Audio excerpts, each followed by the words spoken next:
Yo, Sobat Bersinar, kembali lagi di segmen Fantasi, Fakta atau Mitos Part 2. Mas, fakta apa mitos kalau penyalahgunaan narkoba itu hanya berdampak pada si pemakai? Mitos. Kenapa tuh? Karena efek sampingnya itu luas. Soalnya ketika make terus sudah ketergantungan akan menimbulkan kecanduan. Terus mulai untuk memaksakan untuk membeli, lalu ketika tidak ada uang dibilang akan berpacu dia pada mencuri. Menurut saya sih mitos.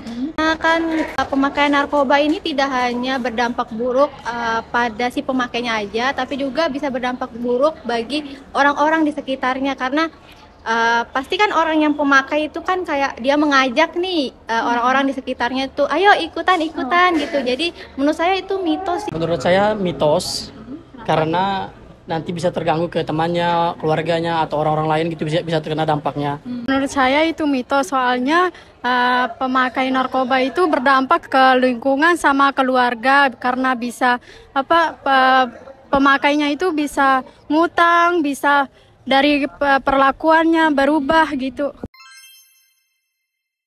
Faktanya, dampak penyalahgunaan narkoba bukan hanya dirasakan oleh orang yang memakai saja, tetapi juga dapat dirasakan oleh anggota keluarga, dirasakan oleh temannya, kerabatnya, dirasakan oleh masyarakat, bahkan menimbulkan kerugian negara, yaitu berupa biaya penegakan hukum, law enforcement ya. Kenapa begitu? Karena penyakit adiksi tentu ketika orang mengalami ketergantungan maka dia akan melakukan segala cara untuk mendapatkan uang, untuk mendapatkan zat sehingga dia melakukan tindakan-tindakan kejahatan ya, kriminalitas bertambah